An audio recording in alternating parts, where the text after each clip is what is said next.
And so why don't we just start off with basically what you feel.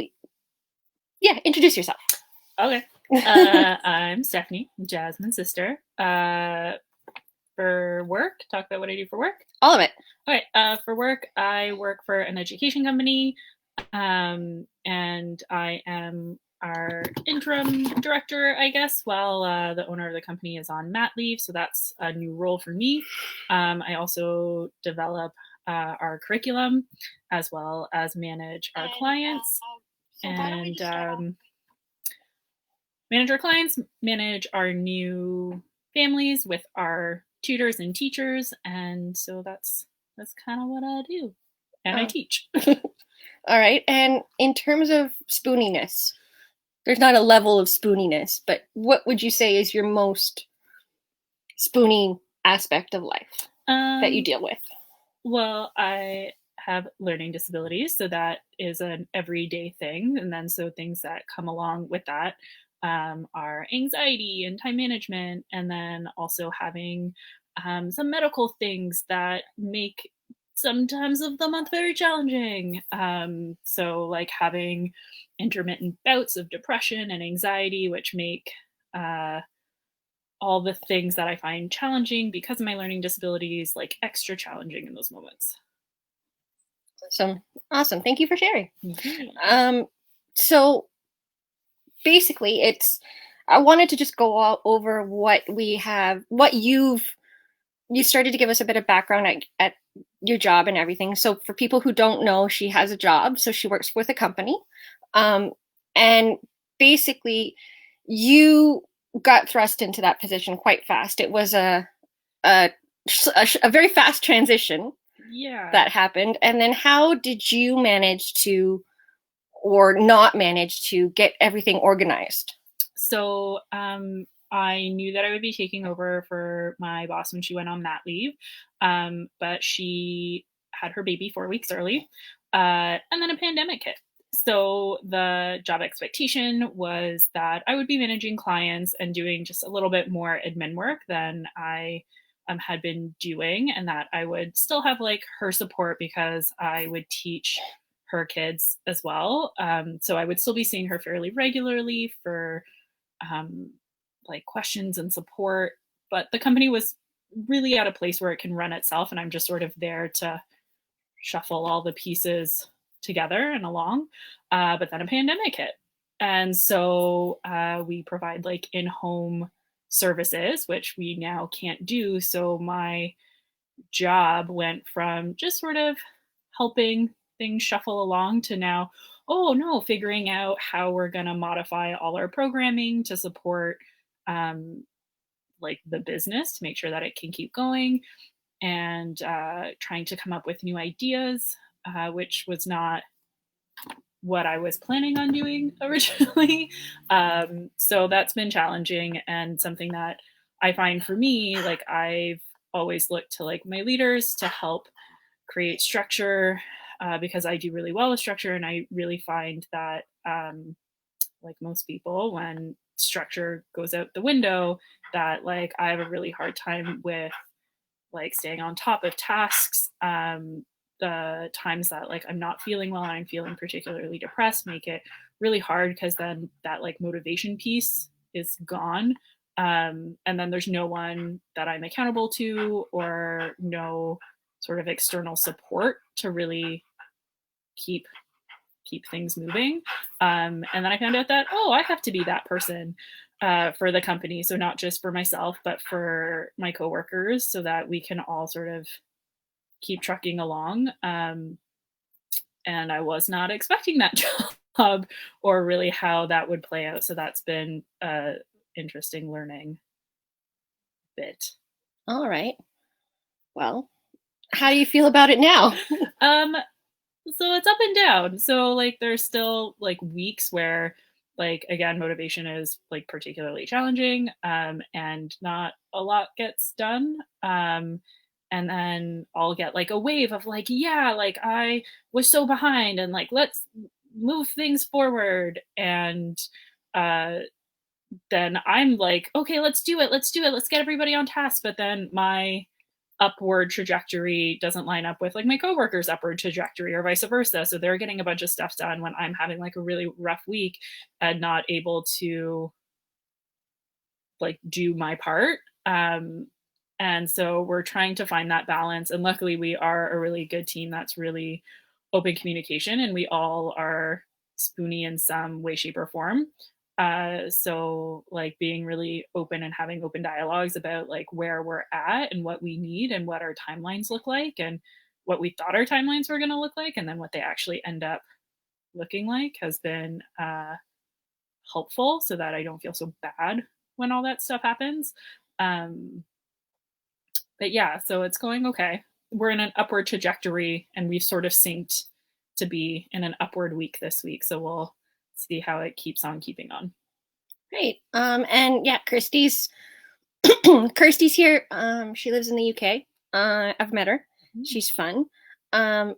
Just to refresh, so for Christy, since she's here live, just this is my sister, and she works with a company that offers Educational services. So for students, whatever age, and needs that they require.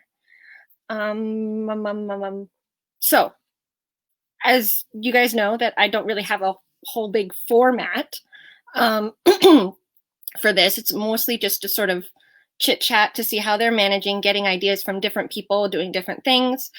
And I think from watching the feed on my phone, just for everyone watching live, I think there's like a 10 or 15-second delay. So if you haven't heard us answer you, it's because of that. Yeah. Sorry, my brain is acting up. So Kirsty wants to know if it's a specialist needs service. So a lot of the people, or actually she can answer that. So we don't just specialize in spec ed or special needs. So we try and offer education services like across the board.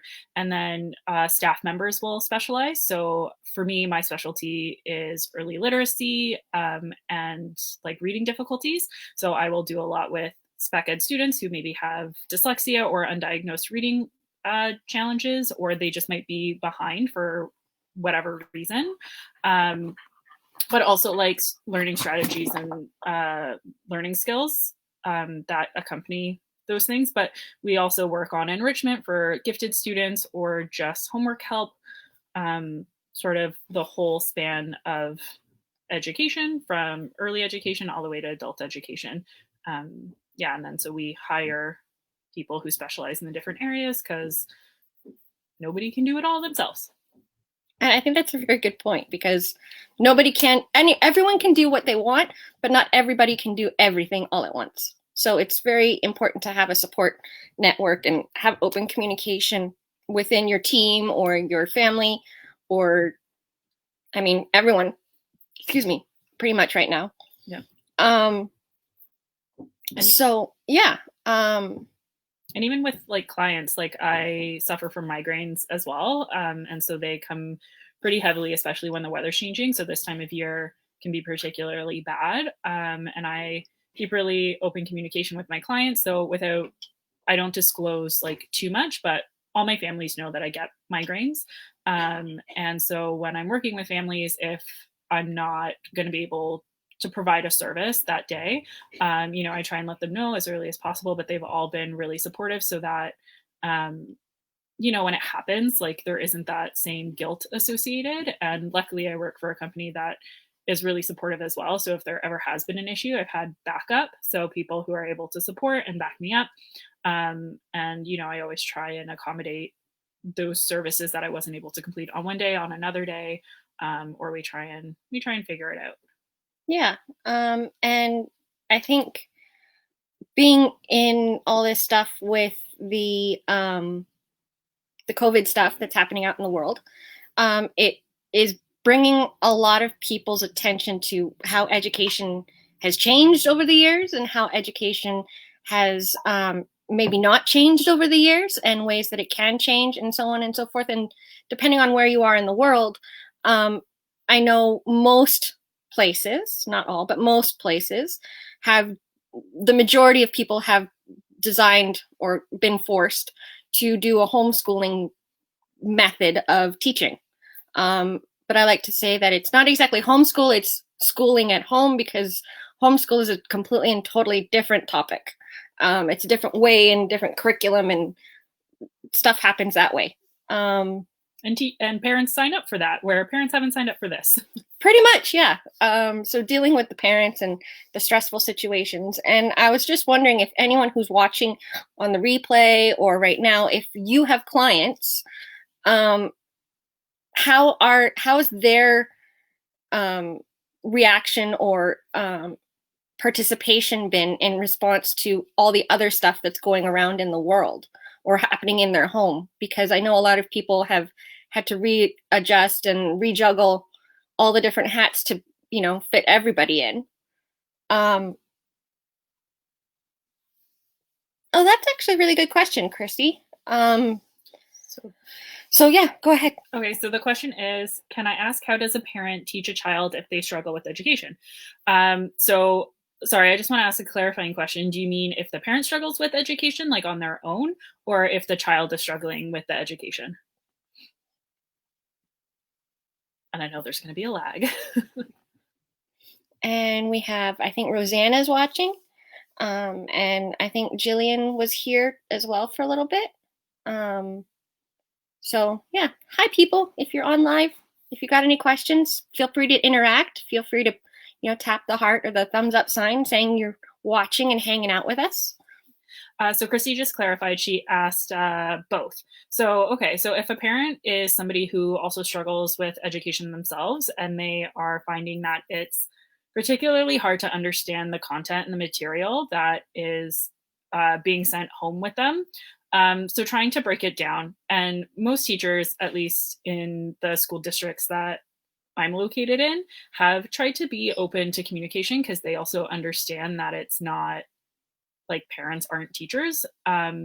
So trying to look at the material ahead of time, trying to break it down in small steps. YouTube is a great resource. They have a lot of educational videos that you can look at that maybe break it down into smaller segments. It really depends on the age of your kiddo as well and what they're struggling with. So I know a lot of my clients who might be older kids in middle school or high school students, like the parents don't necessarily have the math or science skills to be able to support their students through that.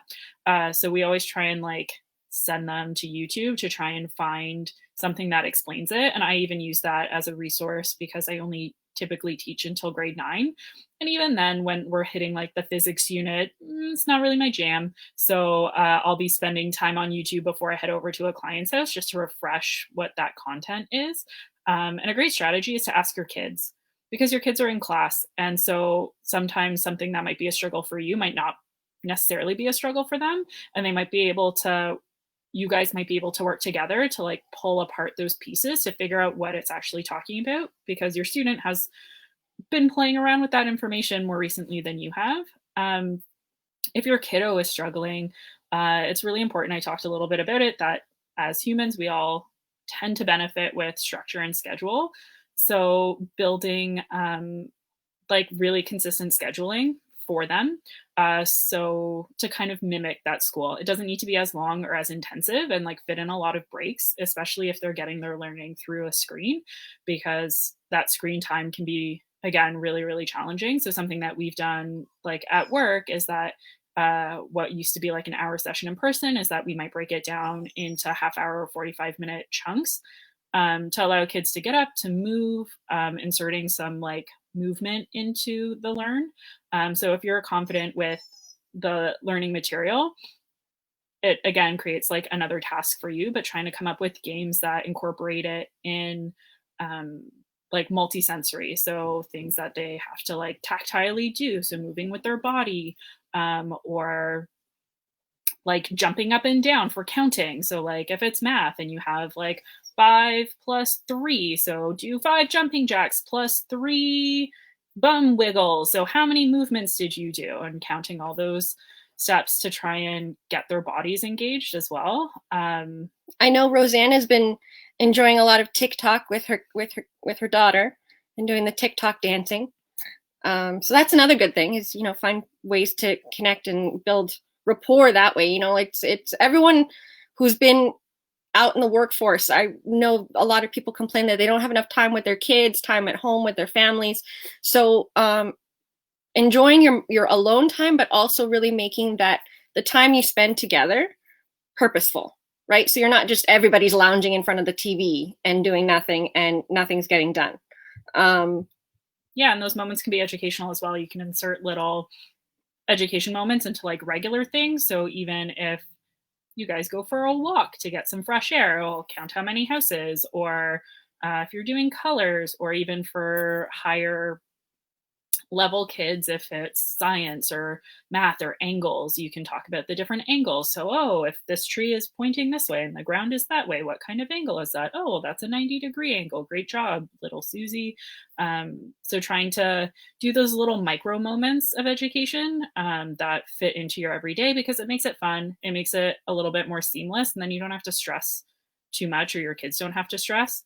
It can be a lot to try and process and to figure out, but bit by bit. And also don't feel bad because you're not a teacher. So again, it's not your job to be their teacher. You're just trying to support their learning the best that you can, because everybody's sort of in the same boat. So all kids that are going to be entering the school year next year, it's going to be a wide range, and it's going to be an interesting time for the teachers at that point to try and figure out how to get everybody on board. But again, that's not an at-home thing that you can be fixing right now for them. Yeah. And in terms of, you were saying you have a lot of difficulty, or one of your biggest ongoing difficulties is time management. So how are you organizing, or what are you trying or wanting or hoping to organize or set up for yourself? Yeah, it's a big problem. Have I figured it out? No. Am I still trying? Yes. So I know for me that I've learned for me is that when I am held accountable, or when I feel like I owe it to somebody else, I am much better at showing up for whatever I need to do. So I have a hard time doing things just for myself, for my own benefit is typically not a good enough motivator for Raise me. your hands if you're that person. Right? Like double over here. So I'm also doing my master's right now, which is the piece that I find is affected the most by my time management issues, because it's an online program. So again, I don't have to go to class. I'm not accountable to being in front of somebody else. So I made a friend in my program, and even I have a bunch of readings that need to get done. So I told her on Thursday, guess what? I'm going to start my readings this weekend. And I was like, and I'm saying it out loud to hold myself accountable. And she was really sweet that she just messaged me before this to be like, oh, how far have you gotten? And I was like, well, really not very far at all, meaning I haven't started, but I'm planning on doing 2 chapters after we're done here. So using that as a form to keep myself like on task.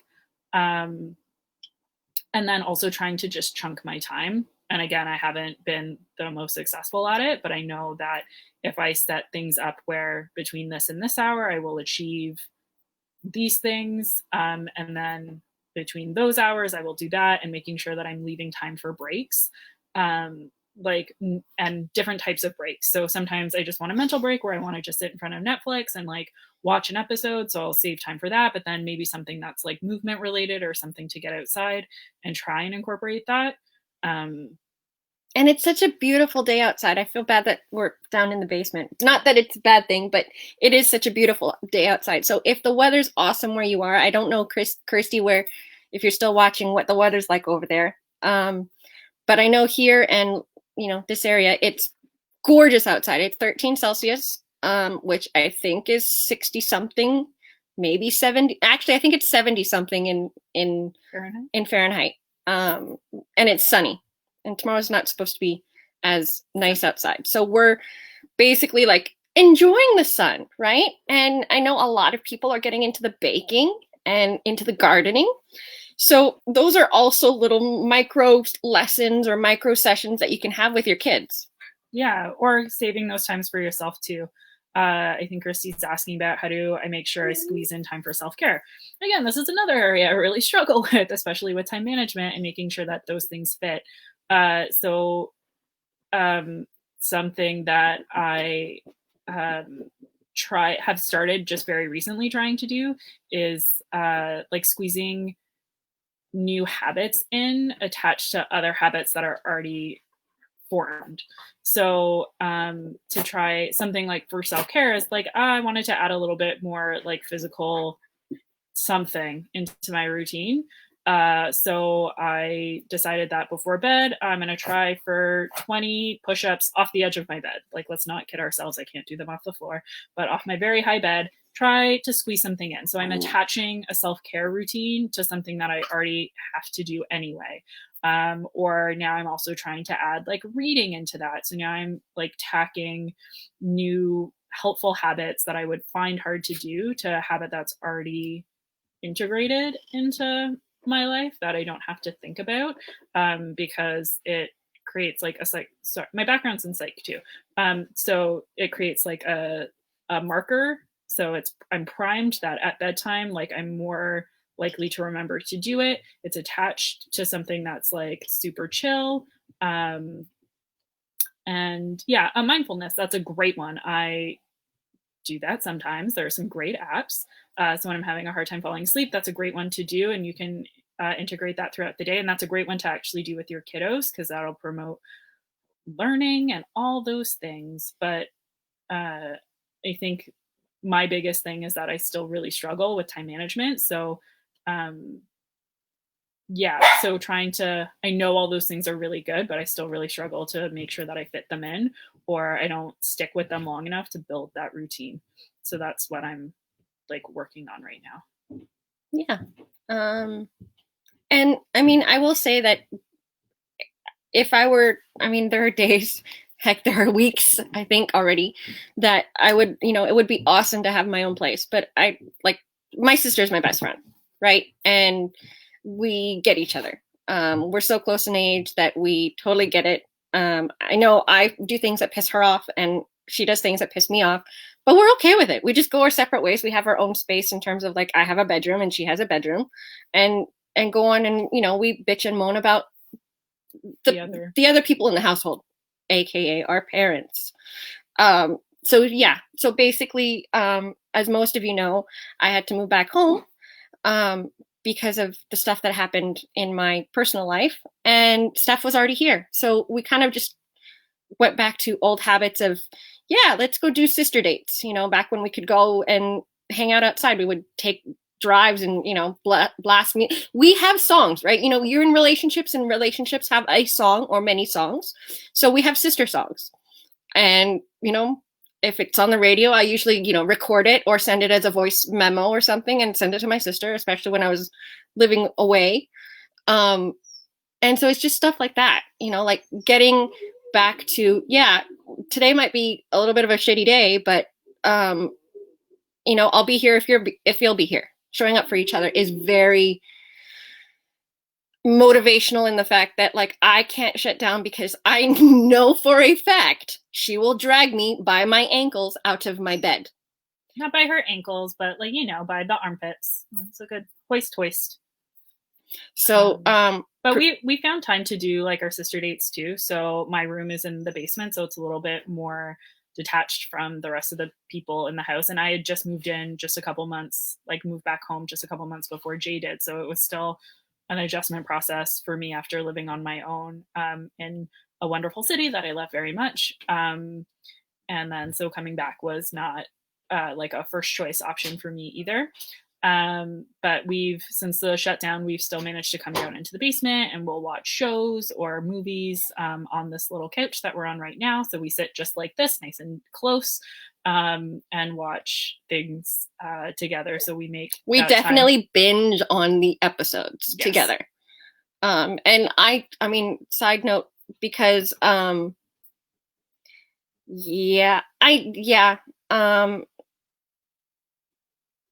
mean, with the fibro, that was part of the problem was I was living alone for the most part.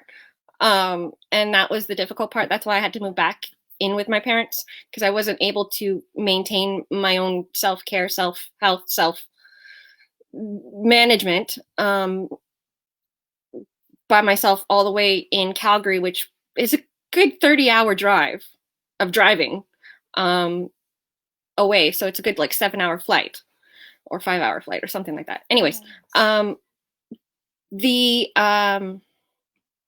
oh shoot, no, I forget.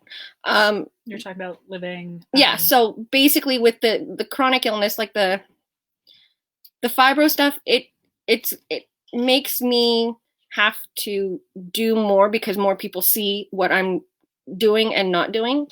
Makes me, you know, like I used to joke, right? You guys remember I used to joke the only people who really would get upset at me not bathing would be the dog and the cat, and they don't have a voice about it anyway.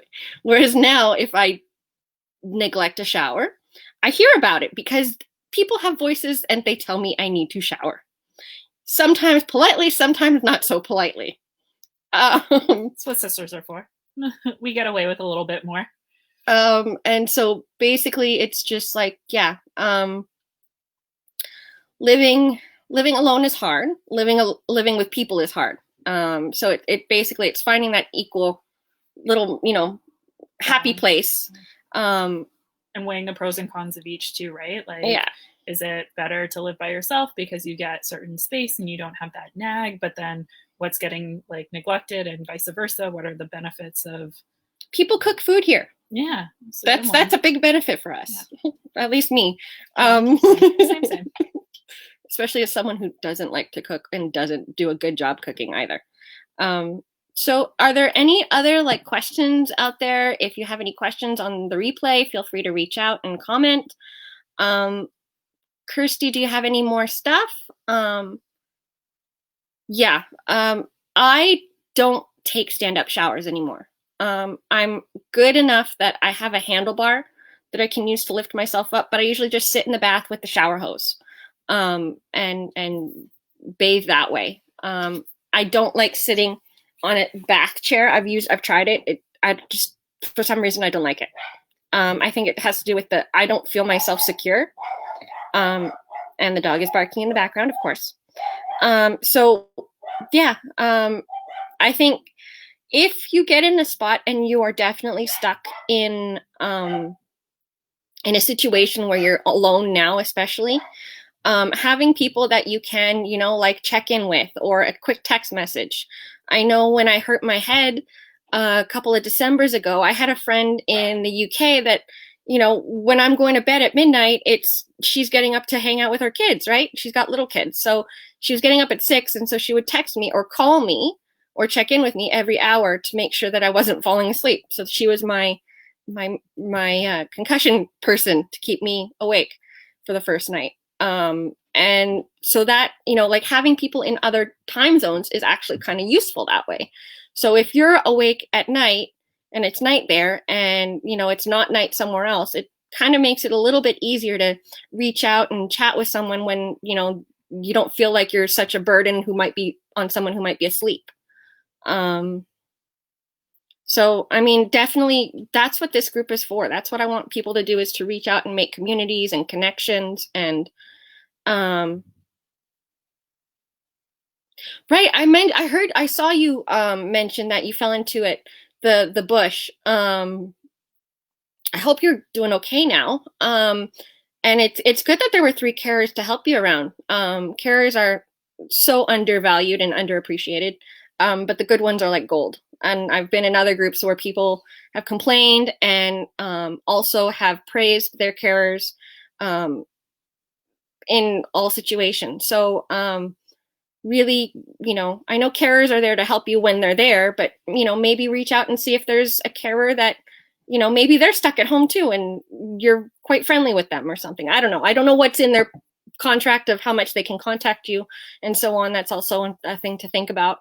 But that's what I want this group to be, is to be a place where we can connect and chat and help each other up and check in with each other. And, you know, I'm great at checking in on other people. I'm horrible at checking in with myself, right? Feelings, I don't want to feel the feelings. As someone who is definitely an INFP, I don't want to feel the feelings because all the feelings happen all at once and it's just a bit much.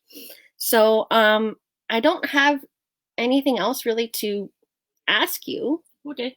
Unless there's something you want to mention or chat about.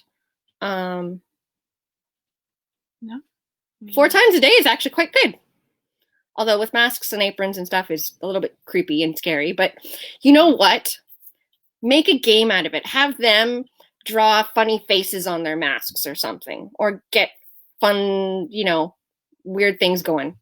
I remember, like, there's a show, Mr. in New Amsterdam, the show. He drew a little person on his chemo bag. And he made it like a face and everything. So stuff like that to, bring a little bit of joy and laughter, even as minute and mundane as it may be. Laughter is a great soother of wounds, or at least a brain break. I don't have a whole lot else. Yeah, exactly. Yeah. Make faces, or maybe you can like have a game where if their mouth is covered, they have to make a face and all you see is their eyes and you have to guess what face they're making with their mouth because of their eyes, or I don't know, something like that.